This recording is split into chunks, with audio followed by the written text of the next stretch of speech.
So, kita natin sandali ang background po ng Golden Text na ito. So, si Moises po ay pumili ng 12 na magmamanuman. Saan po? Sa Jericho. Bakit 12? Dahil ito po tumutukoy sa 12 tribes of Israel.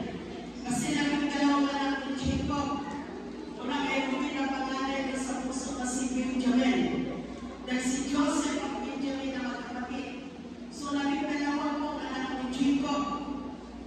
At bawat angkan niya ay pumili siya ng isa na pagmanman po sa Jericho kaya 12 po sila. At ngayon po sa madaling salita, hindi po namalayan ng lugar ng Jericho na mayroong 12 hindi na nakapasok. Nagmanman po sila. At ang nakita nila sa lugar ay ano po? Napakayaman. Sabi po ay a land of milk and honey. Sa ibang translation, ang maangos po ang gatas at ang bulok. At ang bulok na ito ay pure na honey. Dahil pag pure na honey ay nagbibigay ng kalakasan, kalusugan, kagalingan. Pero kung mga bulok na yung matinda, hindi naman palagi niya. Pero kung hindi pure ginagawa nila ng katipan na light na yung pagluto, wala na dishes mo. Inahalo nila po ang tingnan komersyal. Paggamit ko yung mga lahat. Ngunit sa lugar na yun ay nakita nila napakayaman. Nang babasahin ko sa umpisa ng Joshua, yung isang wing ng ubas ay hindi kaya ng pasalin sa tao na yan.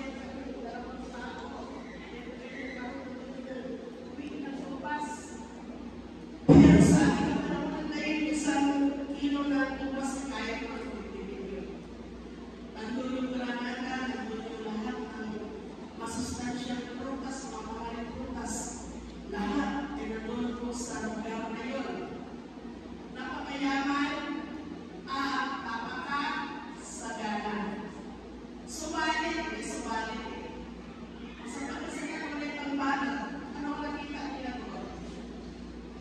Bukod sa ang Jericho ay napakayaman at masagana, nandoon po ang lahi ng anak.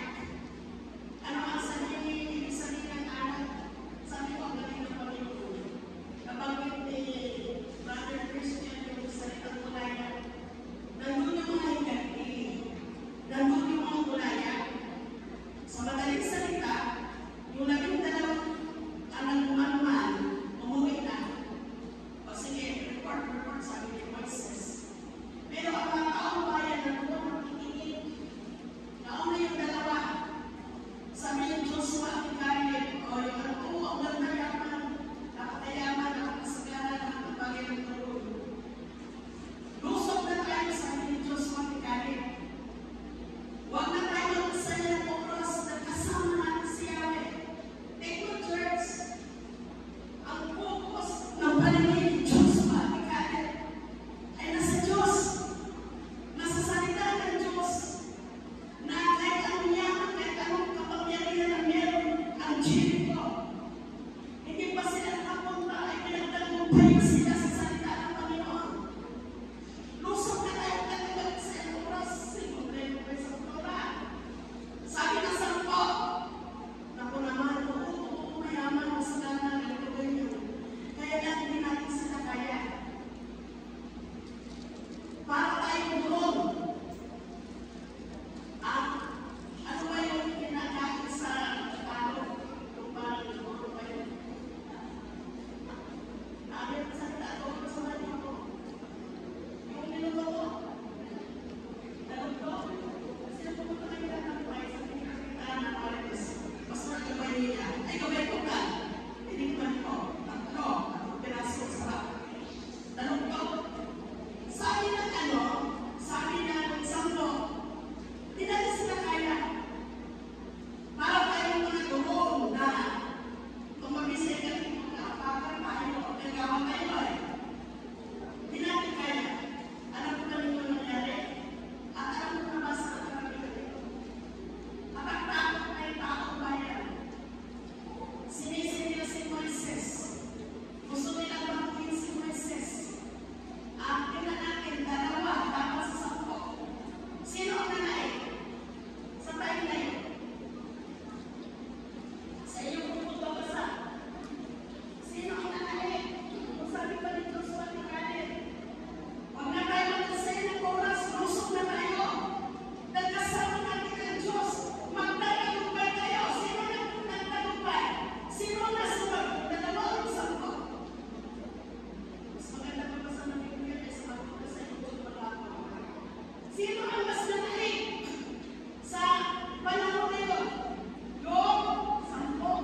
posibilidad na ikaw ang tutuloy ni Goliath. So sabi dito, number 2, sabi dito, kahit sa unang mundo, give me this mountain, sabi niya. He demands giant, sabi niya.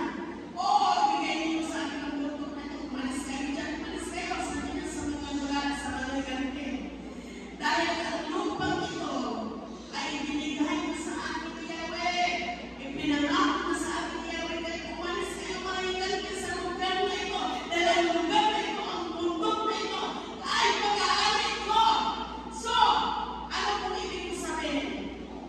Mas nangibabaw ang salita ng Diyos sa buhay ni Caleb kaysa mga higante. Ang sabi ko dito sa number 3, mga ginawag sa unang punto. Number 3 po. Ang sabi niya sa unang punto, sabi dito, lahat tayo, we all have giants to conquer. Lahat tayo ay meron ganyan-ganyan iba't ibang higante. Maya-maya malaman natin kung ano ang mga higante na ito. Bagaman ay hindi na po ito literal na higante. Iba yung sitwasyon ko sa sitwasyon mo. Mother, iba yung sitwasyon mo sa akin, brother. Kapatid, iba yung sitwasyon mo sa sitwasyon niya. Meron tayong iba't ibang hinaharap na mga higante. Ngunit hayaan niyo po sa mensahe ito ay magrema sa puso mo na bago ka lumabas sa templong ito, ikaw ay pinagtagumpay na ni Yahweh. Huwag mo na pagbalik mo, ay nagkaroon ng higante. Sabi nila nila patutan. Pero sa pangalan ng Panginoon na makapangyarihan sa lahat, kapiin mo, tangunin mo ang higante, hindi sa sarili mong lakas, kundi sa kapangyarihan ng banal na Espiritu. Tanong ko po ulit sa inyo, nais mo ba magpapatupayan ng mga ibang higante? Kung nais mo magsabi ka ng lakas na, Amen. Kamina po, malakas na Amen! Magpapatupayan ng mga higante. Number 1, ang mga higante na pinakaharap natin. Noong nasa kami, tawag ko sa Korea, sa mayang kababayan, ang ibang salita dito na kami na speaker natin. Pero tapos ko na kung ginawa ko sa sarili ko. Sabi ko, ay mga pag-speaker. Pero okay lang. Dahil nakafocus ko pa siya kay Joshua. Ano po? Number 1 na higante. The giant goat. Ano po ito? Ako! Basahin nga po natin. Letter A. 1 goat to the goat.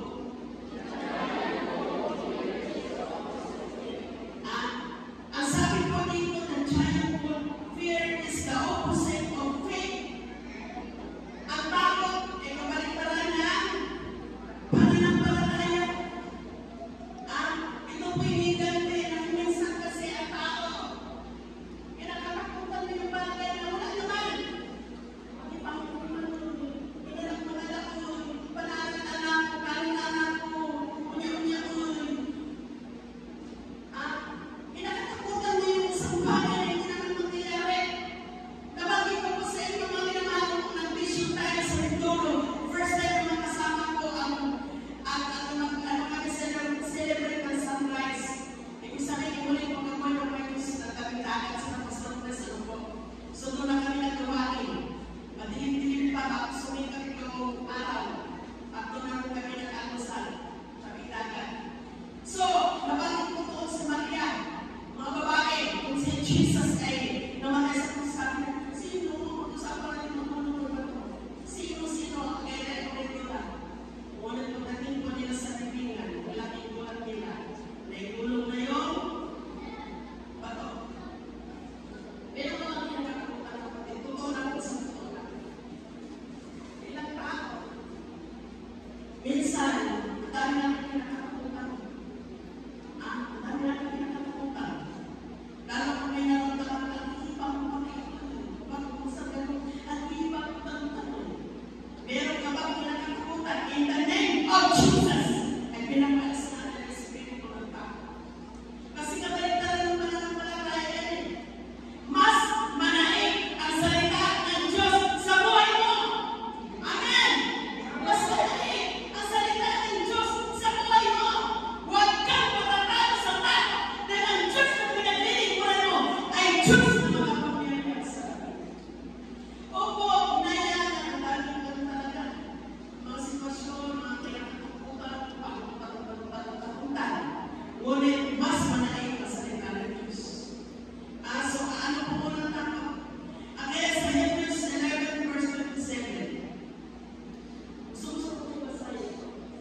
Hebrews 11:20. Pananampalataya din ang nagtudyo kay Moses upang lisanin ang Ehipto nang hindi natatakot sa hari. Matatag ang kanyang kalooban sapagkat parang nakikita niya ang Diyos. Pananampalataya. Bagaman hindi niya tao kasi manalingan naman sa salita hindi na natin nalalaman yun. Pero tandaan na sa buhay natin, Lord, alam niyo po ang aking nalalaman. Tulungan niyo po ako, Panginoon. Pero ito si Moises, ang kalaban niya natin, pwede siyang pumunta dito sa oras ninyo, pwede siyang patayin sa oras ninyo. Kasi inilabas niya yung bayan ng Diyos, pumunta lahat ng promise. Ang pinangunahan niya, ngunit dahil sa pananampalataya, kapalitaan ng takot, ay pinangunahan ni Moises ang bayan ng Diyos. Hebrews 11:6, alam po natin, ang sabi po doon, without faith, it is impossible to please God. Imposible na maparangalan po ang Diyos kung walang pananampalataya. Kaya ulitin ko po, meron bang takot na nagpuputol sa iyo? Meron bang higanti ng takot? Ganti po yun eh. Sample sa mga higanti. Meron higanti na nagpuputol sa iyo in the name of Jesus. Lumapit ka sa Panginoon na alisin ang takot, palitan ang takot na pananampalataya. Number 2, na halimbawa ng higanti. Dati mga higanti kaya. Higanti na giant walk worry. Ito yung pag-alala. Kabalisahan. Ang tao masyadong stress o nag-alala ay alam mo. Sabi nga po, kahit kapilog ka ng gamot, aga masyadong ito dahil ang puso ay puno ng pag-alala. Kapatid, meron ng Diyos. Meron ng Panginoon. Sabi sa Matthew 6, natin po ang maikot. Pinapakain sila ng Ama. Tingnan mo yung mga bulaklak. Ang gaganda. Sino man ang nalaroon na kung na ito ay pinapalag ng Panginoon. Tingnan mo yung mga kastan yung mga bulaklak. Naalala mo mga ito, kaya anak ng Diyos. Masyado ka nag-alala. At paano? Pag-alaan tayo kung tanong at paano to? So yung pag-alala mo kapatid, higanti ng pag-alala. Higanti ng pagkabalisa. Ang kapag-alala dahil nangyari sa iyong pag-alala, pagkabalisa. Alam natin, kaskas ng Philippians 4:6. Huwag kayong mabalisa sa anumang bagay. Ito, church, sa anumang bagay. Kasama na yung kalusugan mo. Kasama na yung pangangailangan mo. Yung pangangailangan ng iyong pamilya, yung anak pag-aaral, yung mga kasama na po yun. Kung alam mo na ikaw ay sumusunod sa salita ng Diyos, malakas ang kalooban mo. Nang sabi ni Kale, alam mo, Panginoon ang Diyos, kasunod na iyong puso sa iyo. Malakas ang kalooban mo na sabihin sa Lord, alam mo na ikaw ay sumusunod sa salita ng Diyos.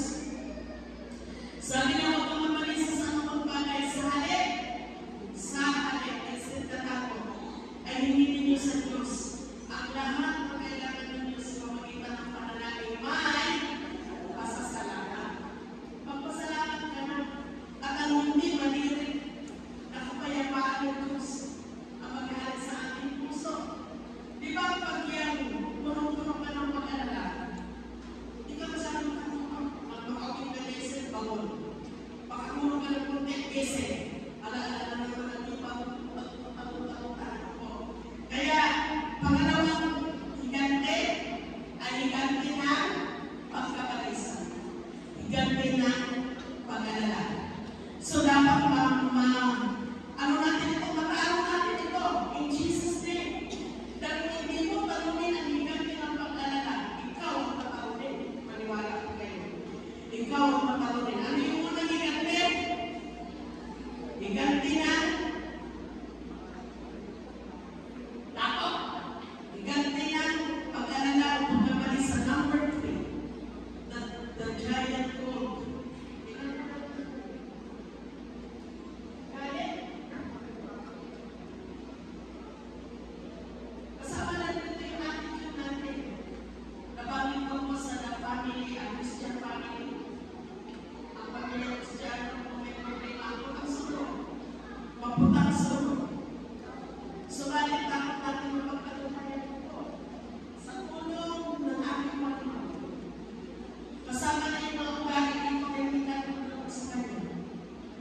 the giant gold. Ang igamit nito ay tinatawag na galit. Kaya sabi sa Kristo, alisin na ninyo ang lahat ng galit, bubot, inggit, kakaasan. Alisin na ninyo. Sabi ni Pablo, from glory to glory, pero kung binabago tayo ng Panginoon. Instead na pagsunod, dahil may problema, ay hindi natin kailangan ng Diyos. Diba nabanggit ko sa pamilya Kristiano, ako ang lagay sa akin. Ako'y lagay sa akin. Sigaw, puntang mo. Nabanggit ko po inyong alaala, ang pamilya ay dapat nagpupuntisan, nagpapaligsanan, nagpapakatulo, nagkaputihan, magandang asan. Ito po ang nais ng Panginoon, papuntan-tubay natin kung ating mga kahinaan. Hindi ba napapansin kapag nakapagsalita tayo ng bitakan? Grabe po yung pag-uusap ko na ng Espiritu sa buhay natin. Matindi po ang pag-uusap. Anak, bakit nagano ka? Nagsinungaling ka? Anak, bakit ganito? Di ba nagsisisi tayo ng pagkawalan ko? Baguhin mo ang buhay ko. Baguhin mo ako ngayon. Dapat pagkakumpayan natin ito. Bakit kami ganito? Yung attitude natin. Kasi titignan niyo po doon sa offering. Noong naghandog si Abel at si Cain, hindi naman masama yung minyan mo ni Cain. Gusto ko siya. Pero doon sa attitude mo yung alam ko eh. Yung handog ni Abel, agad kung mainat lang ng puso. Si Abel naman hindi si Cain, hindi naman nagpagkagalan si Cain. Akin yung tanong-tanong-tanong. Sabi ni ng Panginoon, Cain, akin na rin. Kung tama ang ginawa mo, ay matuwa ka. Pero dapat mapagtalunan mo ito kayo. So, attitude. Kaya sabi ni Lord, kung maghahandog ka, kung nalaman mo na meron kami na natin sa kapwa mo, diba sabi ko sa Matthew, ay, iwan mo na yung nandun mo sa tabanan. Makipag-ayos ka muna doon. Sorry po, tawanan po ako. Bago ka bumalik na magandang attitude mo sa tinitignan ng Panginoon. Kaya sa ating pagsamba, paglilingkod, pamuhay ng Kristiyano, ay mapagtagumpayan mo natin itong mga kahinaan na ito. Kung kami yung mga lumalabas na ating bibig, mapagtagumpayan natin ito.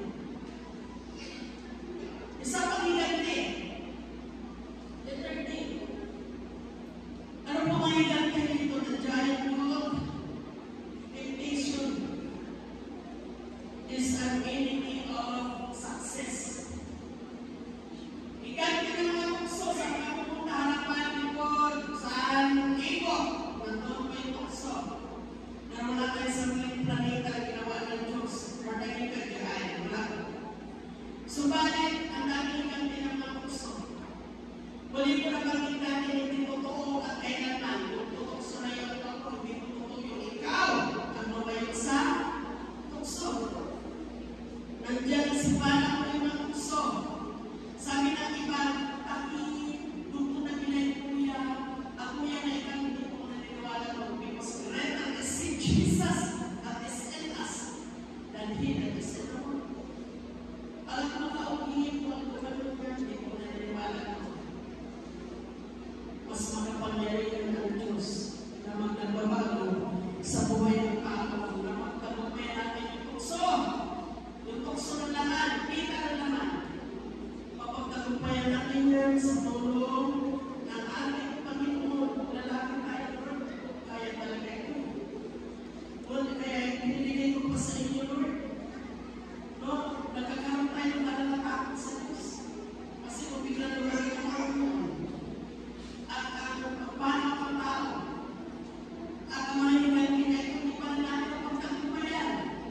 At kapag may narinig ka, ay bakit naman, binanda. Dahil yung mga higanti na yan, ay hindi mo pala pagtagumpayan. Ngunit, sa tulong ng ating Panginoon, sa unang Korinto, chapter 13, verse 38, nandiyan po ba? Ang unang Korinto, hanggang ganito. Sige po, basahin natin yung mga Korinto.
buhay ko.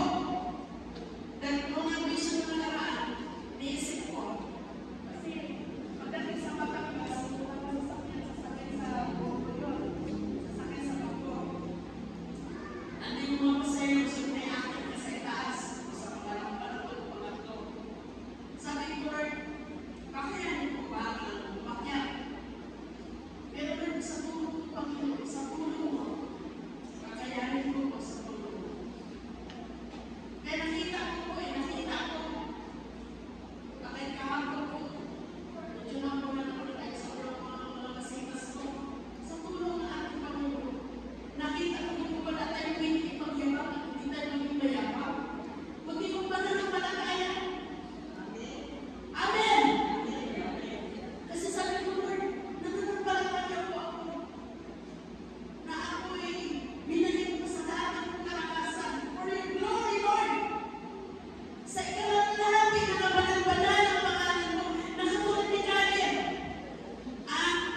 Pinatahimik ko na yung mga nag-report ng bodyguard ko sa ko. Huwag na kayo mag-explain ng oras. Pero hindi nila pinakinggan yung tayo na nila pinakinggan. Mas pinakinggan nila yung negatibo. At tayo na yan. Nandun tayo laban. At tayo na yan.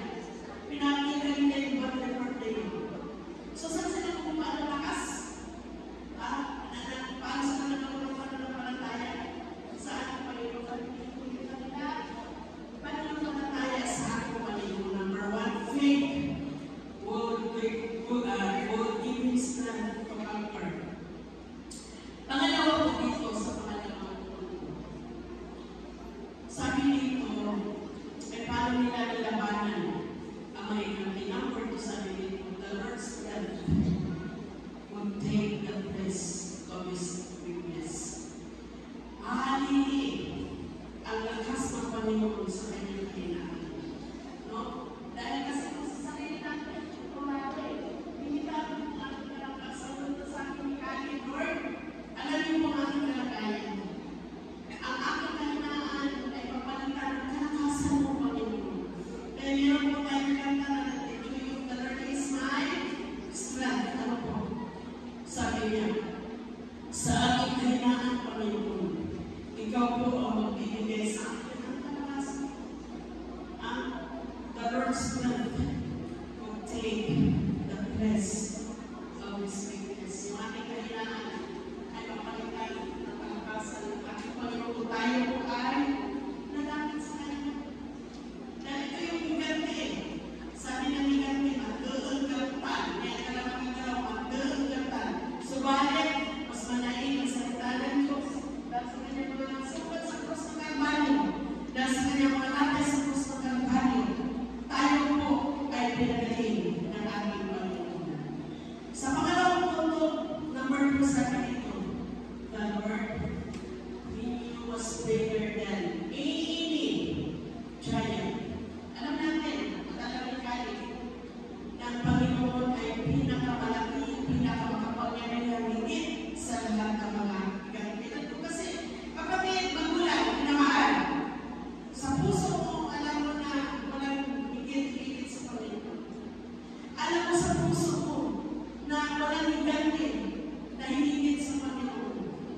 Sa kapangyarihan ng Diyos, lahat ng higante ay matatalo mo sa kapangyarihan ng ating Panginoon. So, napakahalaga po yung mga naman. Pang-apat sa pangalawang pangulit sa dito. God's faithfulness reminded Caleb he would not fail. Alam ni Caleb, ang katapatan ng Diyos ay nagpapaalaala sa kanya na hindi siya mamigil. Ano pang sabi ko sa katapatan? They are new every morning.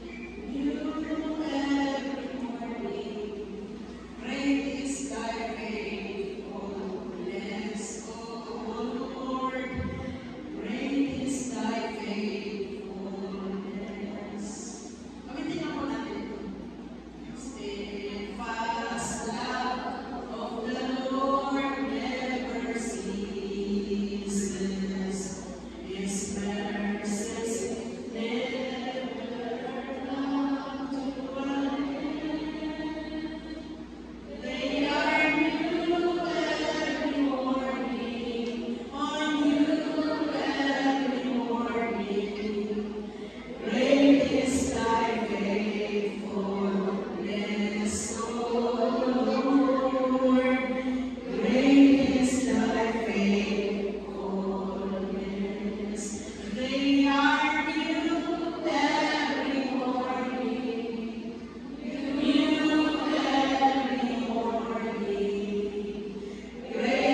Jesus conquered our enemy at the cross.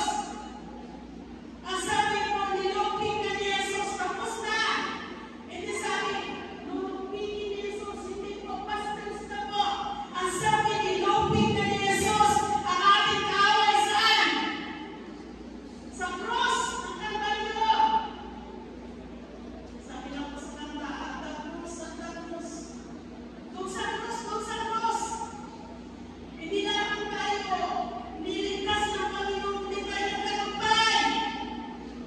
At saan tayo kuha ng sapat na lakas upang lupigin ang may ganda nito?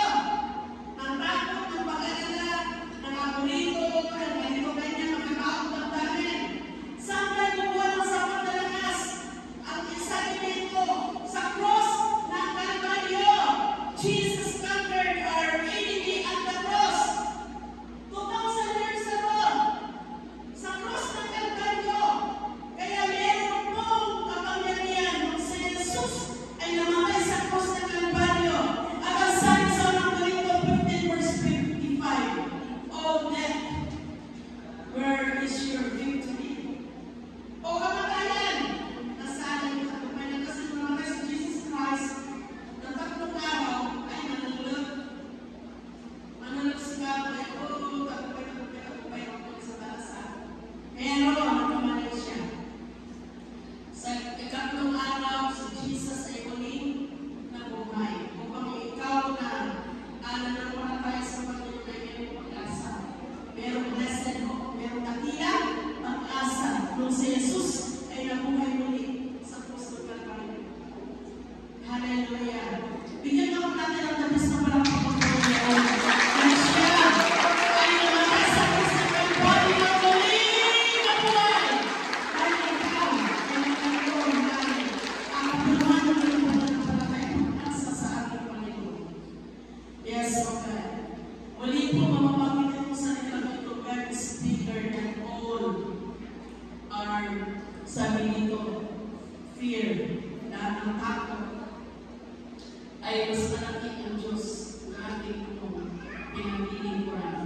Ang sabi niya sa Numbers, gusto ko pa sa ito, Numbers 14 verse 9, but, sabi po dito, but we have the Lord. Meron tayong Panginoon. But we have the Lord with us, so don't be afraid. Alis po lang ang takot. Pagaling natin ang pag-alam. Takin mo niya, amay asawa ko niya, amay utang-utang, walay sakit ko, amay anak utang-utang, kapatid, ibigay mo sa Panginoon. Ibigay natin sa Panginoon. Sabi dito, but we have the Lord with us, so don't be afraid. Meron ka pa rin. Gusto ka niya kapag ihapin ng Panginoon.